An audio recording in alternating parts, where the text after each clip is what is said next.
Now that track you heard did not have a bass guitar in it, so I just want to clarify this real quick if you thought, well, that was cool, but Jason, something's missing, man. Where's the bottom end? The guitar sounds a little thin. That's because I have not recorded the bass track for, well, I think you guys, most of you know what I'm about to get into, and it's something I've been promising for a while now. Actually, I was supposed to deliver this in January, and we're already in March of 2022. I think today is March 2nd when I'm recording this video here. So I apologize for that, guys, but of course, as a good friend of mine once told me, he's like, Jason, your windshield is much larger than your rear view mirror for a reason. Yeah, windshield's much bigger, although we're not really going anywhere because we're in my garage. Let's move forward. I am going to start giving you some bits and pieces of the recording process for my new album, Overcometh. Yes, we're finally getting around to this, and in this video, I'm going to go into the details of my amp settings, the amp I'm using, the mic placement, and some other goodies here for the metal rhythm tracks that I'm recording here. So let's dive in. Now, at the end of the video, real quick, I'm also going to talk about the guitars that I'm using. I'm also going to share one guitar that I will not be using for this album, and actually I recorded the initial tracks with this guitar. We'll get into that later, okay? So first, let's dive into the amp settings for what you just heard. I'm using the EVH 5153 EL34 tube 50 watt head. Got the matching 212 cabinet here, and you can see the good old Shure SM57 is mic'd up, okay? Now, we have a noise gate in front of the amp, but I have nothing else there. You see a chorus pedal there, but I'm not really using that for this purpose. But I do have the MXR Smart Gate. Not really going to dive into the settings, the specific settings of the Smart Gate, because this really depends on the amp you're using, the guitar you're using, the volume, the gain, and that sort of thing. So there's a lot of variables that go into that. But you can see the settings are nothing special. So let's move on to the EQ here. Now, one thing is I'm using the red channel of the EVH 5153. This is that ultra high gain channel, and man, I love the saturation, I love the distortion that you get, and I'm not using any overdrive or anything. You just don't need it, in my opinion. So, alright, let's start with the settings. I'm going to move quickly through the EQ settings, but then I'm going to break down and give you a little bit of insight as to why each setting is the way it is. So, starting with gain, this is what you want to hear first anyway, right? What's the gain setting, bro? So the gain setting is at about 7, okay? Move on to the bass. We've got that boosted just a little. Move on to the mids. The mids are cut down to probably 4.2, 4.3-ish. Highs, they're at about 6.5, maybe a little more than that. My presence, that's actually about the same level as my highs, and that just kind of happened by accident as I was adjusting things to my liking. Now, volume real quick is set pretty low here. It's a little over just 1. I'll talk more about that in a second. Let's start back with the gain. Let's go into that a little bit deeper here. So a lot of guitar players, metal guitar players, love to crank up the gain, myself included. Too much gain can actually take away from some of the clarity, especially when you're recording for the mix and where you're going to have multiple guitars in there. You got to remember that your bedroom settings will be a little bit different from the settings you use to record an actual song or album with when you're dealing with the full mix. You've got other instruments in there too, okay? You got to remember that, which leads me to the bass. Now I've got my bass boosted. I typically decrease my bass. I cut my bass a little bit, but in this case I've got it boosted just a hair. But as metal guitar players, when we're just jamming, we like to crank that bass up as well, okay? Because that gives us that bottom end, that nice chunky and just solid feel. However, the one thing you don't want to happen is to have those low end frequencies of your guitar competing with the instruments that are supposed to carry those low end frequencies, your bass guitar and your kick drum and the toms and anything else that's supposed to carry those low end frequencies. You want your guitar to kind of stay out of that so that you have that differentiation and you just have a nice full mix. So on that note, a lot of times I will cut my bass just a hair, but in playing around and in testing the tones, I've been testing tones for about 2 weeks now. So I really started this process a couple weeks ago, and I wish I would have gotten some footage from that, but I was just back and forth testing, dumping stuff down, listening to it in different sources and that sort of thing, and I've finally got a tone that I'm really happy with for this specific album here. So let's talk about mids for a second. Mids are really a personal preference to me, in my opinion. Some people like their mids cut. I like mine cut a little bit. Some people like their mids boosted. I think it really has to do with the style of music you're playing as well. I know some of the modern metal bands will actually boost their mids, especially if they're playing with down-tuned instruments or if they're playing with like a 7-string or something like that. Sometimes that mid boost can kind of help that guitar, you know, sit over everything or sit in the spot it needs to in the mix, if that makes sense.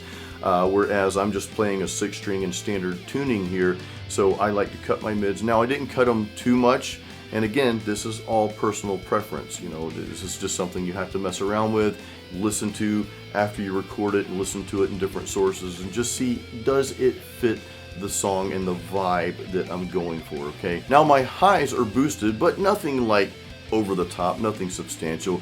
Again, they're not even quite at 7 here, but I do like some highs in there because that gives your guitar tone that bite, that little bit of edge. Of course, the mic placement can have a lot to do with that as well. We're going to get into that next, but I've got my highs boosted. I also have my presence boosted. A lot of times in the past, I have actually cut my presence, especially on this particular amp, but again, after testing tones for almost 2 weeks, I have found that these settings right here, I'm just very happy with the tone I'm getting for, again, this specific album and this specific project. If I were playing something else, like let's say if I were playing like more like hard rock or something like that, you guys, you know, get a lot of that on this channel as well, then I might change some of these settings. You know, I might boost my mids, for example.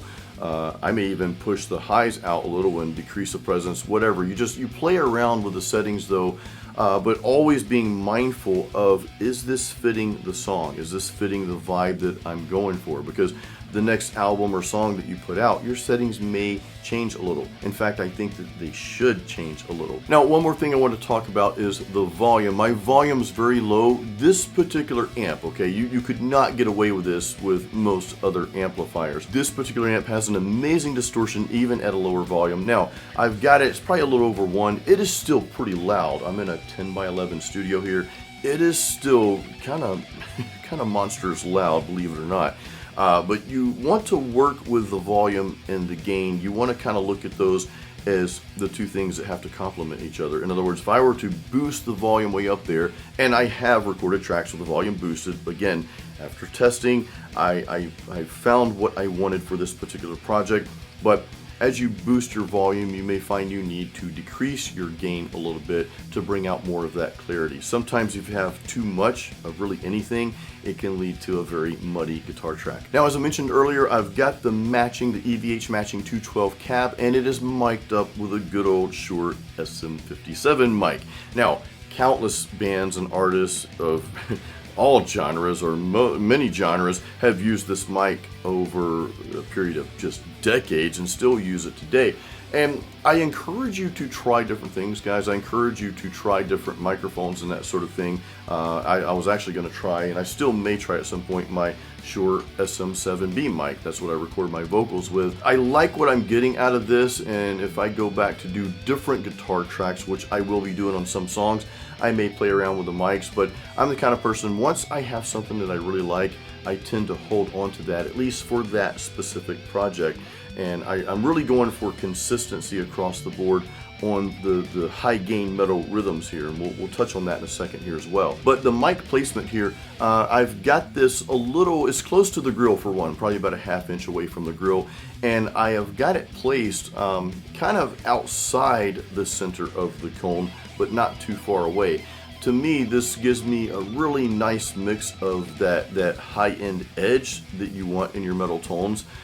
Or you may not want it. The high-end edge that I'm looking for in this specific, in this specific album, but you also get some of those darker components that you get from moving that mic away from the center of the cone, if that makes sense. So it's kind of like a really happy medium spot there. Now, I will say this, and what you heard earlier were 2 guitar tracks, hard pan, one hard pan left, one hard pan right. What I may do is go back and re-record the second guitar track with a slightly different mic placement. I might move it one way or the other just to get a slightly different tone, but I won't do that until I finish recording tracks for the rest of the album, because I may decide just to, change the EQ a little bit. But I like a slight differentiation between the 2 rhythm tracks. Tone testing.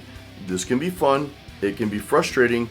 More importantly, it can also be paralyzing. It's that whole paralysis by over-analysis type of thing, because you're never fully satisfied. Like I'm pretty much like 95% satisfied with the tone I have, but I could easily walk into the studio tomorrow and say, I don't know if I'm happy with this. Let me start tweaking again. Well, then I've got to record all the other tracks that I've already recorded. So you really have to force yourself to, at some point, while you're being diligent about testing the tones, you've got to give yourself a cutoff. It's like, okay, you know what?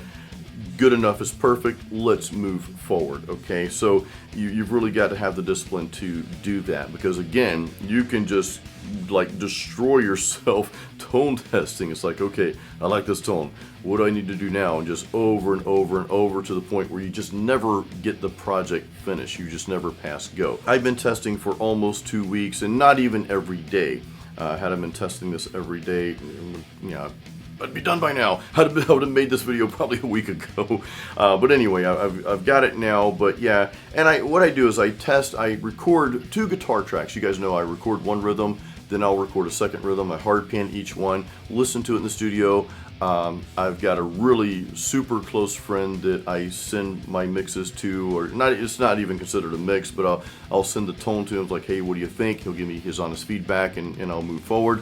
One other thing too, don't get feedback from too many people, because you'll get conflicting information, and you'll once again be stuck with the paralysis via over analysis. One person, maybe 2 at the most, that you trust, that will give you honest feedback. So dude, Tom, thank you, brother. I appreciate the feedback. We finally found a tone that, this is workable. You want to do that, record the 2 guitar tracks. The reason I don't just record one is because, well, I just don't record just one. All right, I record 2, hard pan them. That's what it's going to sound like, so that's what I want to hear. Now, I'll dump it down to an MP3, and I'll go listen to it in my car and headphones, and just to make sure it sounds good in those sources as well. Mind you, this is before any post-processing has taken place. So of course I'm going to add compression and possibly an EQ to those tracks. Then you have the whole mixing mastering process that will happen later down the road. Not too far down the road, because I really want to get this album out there for you guys. But those are the steps that I take. I'll go through each of those steps, so it can be time consuming, but I can't stress this enough, guys. Don't let it over consume you to the point where seriously you're just paralyzed and you're just not moving forward. At some point it's got to be pencils down. This is a tone we're going with. Move on. Now we're gonna shift gears and start talking about guitars just for a little bit before we end the video here. But real quick, I just want to point out that the drums you heard, those are real drums recorded in a real studio by a real drummer. That drummer is not me, because they would probably suck if it were me. But these drums were recorded and performed by Cameron Fleury one of the most amazing metal drummers on the planet, hands down, just awesome, very cool to work with. He doesn't know I'm giving him props right now, so Cam, if you happen to see this and make it this far into the video, thank you so much. The embarrassing thing is, though, is he recorded these drums for me like over a year ago. But most of you guys know that I took 2021, took it off from producing any new music. I wrote a lot of music, but I didn't put anything out there because I wanted to focus on my guitar courses, which a lot of you watching right now have supported me in that, so thank you so much. I really appreciate it. By the way, if you're not in my guitar courses, there are links. I've got a beginner's course for metal guitar players, and of course the metal riff master course if you're at an intermediate level and you're looking just to boost your skills and learn some new riffs and kind of get over that hump. So yeah, check those out. Links are in the description. Time for some guitar talk. So you saw me playing this guitar right here, okay? This is my Ibanez Prestige RG 1570. It has passive pickups, okay? It's got the stock V7, V8, and then the S1 pickup there. Primarily for my rhythm tracks, and I'll probably go into more detail in the guitars and stuff in another video because I want to kind of wrap things up. This has gone on for a while now, and I hope you guys are still hanging out with me. Thank you if you are. Appreciate you. By the way, give this a thumbs up if you don't mind, and make sure you subscribe. But yeah, I use my bridge pickup primarily for my rhythms here. Well, pretty much for all my rhythms. But I also use the other pickup configurations for other things that I'll be recording later throughout the process. But yeah, this is going to be my primary guitar for this album, guys. I like the neck, the wizard neck. I like the way it plays and sounds. This guitar also has some sentimental value. I mentioned my good friend Tom earlier. I actually bought this from him in a time where I didn't have an electric guitar, so he sold this to me for like super cheap. He's like, dude, just keep it in the family. If you ever want to sell it, sell it back to me. Of course, that's not happening, Tom, because I'm going to keep this guitar forever. I think it is in my will when I leave this earth that, well, let's not get morbid though, guys. Anyway, the other guitar that I'm going to be using for some tracks and possibly some rhythms and a couple of leads, I'm also going to be using my new Schroeder Marksman 87.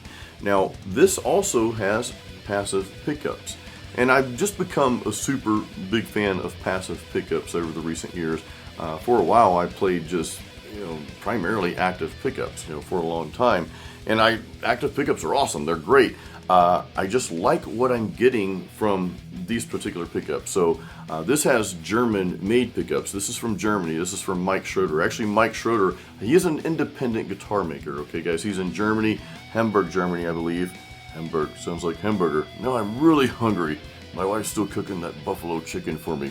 I gotta finish this up. So Mike actually sent this guitar to me, so I'm very appreciative. It's a really awesome guitar. I love a lot of things about it. It's just that, you might say, well, why don't you use this guitar primarily? I like the Ibanez neck a little bit better. I like the wizard necks, and you can see that the Ibanez is a bit thinner in the back here, and this the Schroeder guitar is a little bit thicker. They both have their places, of course, and this doesn't mean that one guitar is better than the other. It means that it's just my preference, okay? My hands fit my Ibanez a little bit better than they do the Schroeder and guitars like this, because a lot of guitars, they have that thicker neck back here. But I will be using this on some of the tracks, and again, I'll be using the bridge pickup for my rhythms as well. I might have some clean ambient stuff that I do with this guitar using the single coil pickup here. That's got a really nice tone to it, a tone that you just don't get from any other guitar when you're playing clean sounds. So also I like the tone that I get when I mix the two pickups in the middle position here. That's a really nice one as well. So I'll be doing a full review on this guitar very, very soon. Now, for the guitar that I'm not going to be using for this album, and then we'll wrap things up. When I recorded the original tracks for this entire album, which was about a year and a half ago, because I recorded these tracks with plugins, sent the tracks to Cameron to record the drums with, and of course, he sent the drum tracks back to me. I put them in the studio and yada yada, all that good stuff. But I originally recorded all of the tracks with my ESP E2 Horizon FR7. This is a 7-string guitar, got the active EMG 707 pickups here. really nice guitar. Okay, really nice guitar, plays effortlessly. It almost plays itself. But as you guys know, I've had some struggles with just playing a 7-string. I've gone back and forth on this. It seems like once every other month I'm like, okay, I'm selling my 7-string. No, I'm gonna keep it. Okay, next month I'm gonna sell it. No, I'm gonna keep it. Anyway, so I have reached a point as of right now where I just made the executive decision to re-record all of my guitar tracks with my Ibanez and some with the Schroeder as well. But it's kind of like I've had sort of a toxic relationship with this guitar, like a I love you, no I don't love you type of thing. Anyway guys, I'm not sure if I'm going to sell it yet, but I just made the executive decision one day recently that I was going to re-record my guitar tracks with primarily my Ibanez and again some with the Schroeder. Now I was going to re-record them anyway with the live amp. So real quick, this is part of my process here.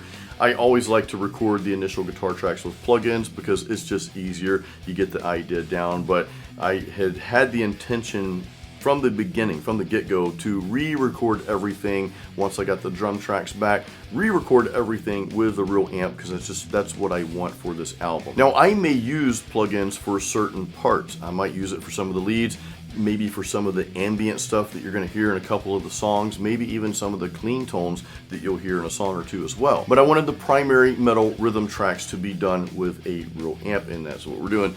And in recording, in tone testing, I actually pulled the 7-string out and tested some tones with that through the real amp. It sounded great, it sounded awesome, but my ears and everything that went with that, the vibe of the song, the feel that I want out of this album, it just sounded better with a 6-string guitar. So, you know, there are a couple parts I'm having to change and kind of rewrite here and there for that reason. But hey, it's working out, and again, it's just the executive decision that I made kind of like last minute there. I was kind of going back and forth, you know, on this for a while.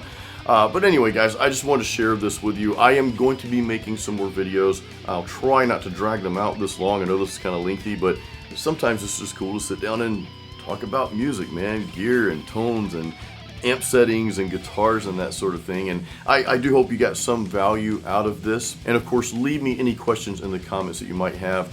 I will be going over those some more tones. Probably won't touch on my metal rhythm tones unless I think of something, or unless you guys have some specific questions that I didn't cover here. But I am going to have some other guitar tones with this album as well, and I'll share that process with you. There's the bass guitar track I'm going to be recording. I'm going to share that with you, everything that I'm using for that as well. I'm going to try to chop these videos up a little bit. And of course, we're going to be doing some vocals. This is going to be probably half vocal and half instrumental, the way I have it kind of laid out as it is. But I plan to share all of this with you guys in the upcoming weeks here. So guys, thank you for hanging around this long. If you're still watching, I really appreciate it. I know this video is kind of lengthy, but again, I hope you got some kind of value out of it, and I hope you're excited about the next few videos in this series here. So guys, until the next time, as always, keep it metal.